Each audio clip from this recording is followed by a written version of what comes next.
कि जिस प्रकार से पिछड़ों के नाम पर पार्टियां वोट लेती हैं, लेकिन सम्मान देने के नाम पर उनको ठगने का काम किया जाता है, उनको मैनिपुलेट करने का काम किया जाता है। आज अब कुछ दिनों से पिछड़ा वर्ग जागा है, इसलिए जागा है क्योंकि अब हर पिछड़ा वर्ग चाहता है कि राजनीति में अब हम दरी नहीं बिछाने का काम करेंगे, हम सत्ता में नेतृत्व करेंगे, सत्ता में बैठने का काम करेंगे। नमस्कार दोस्तों, आप देख रहे हैं यूपी 80 न्यूज और मैं हूं बलिराम। हमारे साथ है उत्तर प्रदेश कांग्रेस कमेटी के प्रदेश उपाध्यक्ष जयकरण वर्मा जी। आप अयोध्या के रहने वाले हैं, आप प्रदेश के जाने माने चेहरा हैं पिछड़ा समाज के पार्टी से। आपने कुर्मी समाज को एकजुट करने के लिए अब तक 2 कुर्मी महाकुंभ का नेतृत्व कर चुके हैं। आपने पहला कुर्मी महाकुंभ का आयोजन अयोध्या में करवाया, दूसरे कुर्मी महाकुंभ का आयोजन गोंडा में करवाया, अब तीसरे की तैयारी है। वर्मा जी, आपका बहुत बहुत स्वागत है। तीसरे कुर्मी महाकुंभ की तैयारी कहाँ पे, किस जगह? देखिए, जिस प्रकार से अयोध्या की धरती पर आपने देखा, एक कुर्मी महाकुंभ के बैनर तले हम लोगों ने मेहनत के बल पर लाखों की भीड़ इकट्ठा करके और कुर्मियों की वो ताकत दिखाने का काम किया जिसका अंदाजा न हमारे कुर्मी समाज को था और न किसी राजनीतिक दल को था। लेकिन मैं धन्यवाद देता हूं अपने स्वजातीय बंधुओं का कि निश्चित ही जो लोग कहते हैं कि कुर्मी समाज पिछड़ा है, कुर्मी समाज जागरूक नहीं है, उनको कुर्मी समाज को दोष देने के अलावा सबसे पहले अपने गिरेबान में देखना चाहिए। हम जैसे नेताओं को अपनी कमियां सुधारना चाहिए। मेरा इतना अनुभव है कि अगर जो हम अपने समाज को, अपने बिरादरी को या किसी भी समाज को सम्मान देंगे तो निश्चित ही आपसे कंधे से कंधा मिला करके वो आपके साथ खड़ा नजर आएगा। एक सवाल ये है, उत्तर प्रदेश सरकार में, योगी सरकार में, बाबा की सरकार में 4 कैबिनेट मंत्री है, 3 कैबिनेट मंत्री पटेल समाज से, एक राज्य मंत्री, केंद्र में 2 राज्य में 2 मंत्री है, उत्तर प्रदेश। इसके बावजूद कुर्मी महाकुंभ के आयोजन की क्यों जरूरत है? देखिए पत्रकार महोदय, जब आप लोग ऐसी बात पूछते हो, आप लखनऊ की धरती पर रहकर पत्रकारिता करते हो, आपने दिल्ली में भी पत्रकारिता करने का काम किया, हमसे ज्यादा आप भ्रमण करने का काम करते हो। क्या आपको यह नहीं पता कि बीते विधानसभा चुनाव में यही भारतीय जनता पार्टी कभी अपने फला नेताओं को मुख्यमंत्री के दावेदार बनाती थी, कहीं उस नेताओं को दावेदार बनाती थी, लेकिन जब मुख्यमंत्री बनने का नंबर आया तो क्या किसी पिछड़े के बेटे का या कुर्मी समाज के बेटे का नाम मुख्यमंत्री में आया? क्या भारतीय जनता पार्टी ने उनको मुख्यमंत्री बनाया? नहीं बनाया।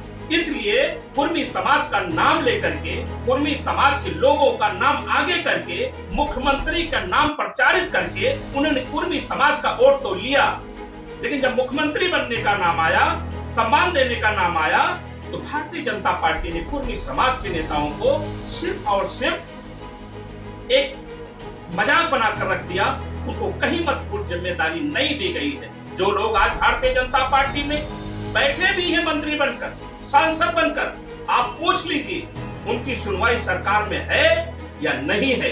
उदाहरण के लिए मैं बता दूं, एक पार्टी उनकी सहयोगी दल है, दीदी अनुप्रिया पटेल जी हैं, बड़े ही सम्मानजनक से हम लोग उनको देखते हैं, मानते हैं, क्योंकि हमारे समाज से हैं।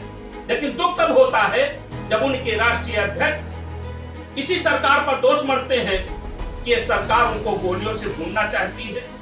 साफ साफ उन्होंने भरे मन से कहा कि ये सरकार उनको बेइज्जत करना चाहती है, उनका हनन करना चाहती है, कुछ लोग उनको गोलियों से मारना चाहते हैं। तो अगर जो ऐसी सरकार में रह करके इतने बड़े नेता की सुरक्षा नहीं हो सकती है, उनकी कोई सुनवाई नहीं हो सकती है, तो जयकरण वर्मा या तमाम उनकुर्मी समाज के लोगों का भारतीय जनता पार्टी खंडन नहीं कर सकता है। मैं एक उदाहरण और दे दूं कि अनुप्रिया पटेल जी मिर्जापुर से सांसद हैं, वरिष्ठ नेता हैं, केंद्रीय मंत्री हैं, अच्छी बातें करती हैं, लेकिन जब उसी मिर्जापुर की धरती पर उनका कार्यकर्ता पीड़ित होता है तो अनुप्रिया पटेल कभी वहां की प्रशासन, पुलिस विभाग सुनवाई नहीं करता, यहाँ तक कि उस पीड़ित के पास बैठ करके पुलिस के सामने नेता को कहना पड़ता है कि मैं योगी जी से शिकायत करूंगी अगर जो इसकी FIR नहीं होती है। तो ऐसे मंत्री पद का, ऐसे दल का मेरे हिसाब से कुर्मी समाज के लिए कोई औचित्य नहीं बनता। हाँ, निश्चित है कि आप अपना स्वयं का लाभ देख सकते हैं, आपकी तरक्की हो सकती है, लेकिन कुर्मी समाज का इससे कोई लेना देना नहीं। वर्तमान में प्रदेश में पिछड़ों की क्या स्थिति है? देखिए, वर्तमान में पिछड़ों की स्थिति के बारे में आपको मैं बार बार कहता हूं कि जिस प्रकार से पिछड़ों के नाम पर पार्टियां वोट लेती हैं, लेकिन सम्मान देने के नाम पर उनको ठगने का काम किया जाता है, उनको ब्लैकमेल करने का काम किया जाता है। आज अब कुछ दिनों से पिछड़ा वर्ग जागा है, इसलिए जागा है क्योंकि अब हर पिछड़ा वर्ग चाहता है कि राजनीति में अब हम दरी नहीं बिछाने का काम करेंगे, हम सत्ता में नेतृत्व करेंगे, सत्ता में बैठने का काम करेंगे, या हम उस राजनीतिक दल में भागीदार बनने का काम करेंगे जिस हिसाब से हमारी उस दल में भागीदारी है, उस हिसाब से हमें पद प्रतिष्ठा टिकट की भी मांग चाहता है। और जो दल, मैं आपसे क्लियर कर दूं, आप सर्वे भी करवा लीजिएगा, जिस दल को गलत फहमी होगी कि इस जात का बैकवर्ड का आदमी मेरे दल में रहेगा, उसकी गरज है, तो गरज नहीं है।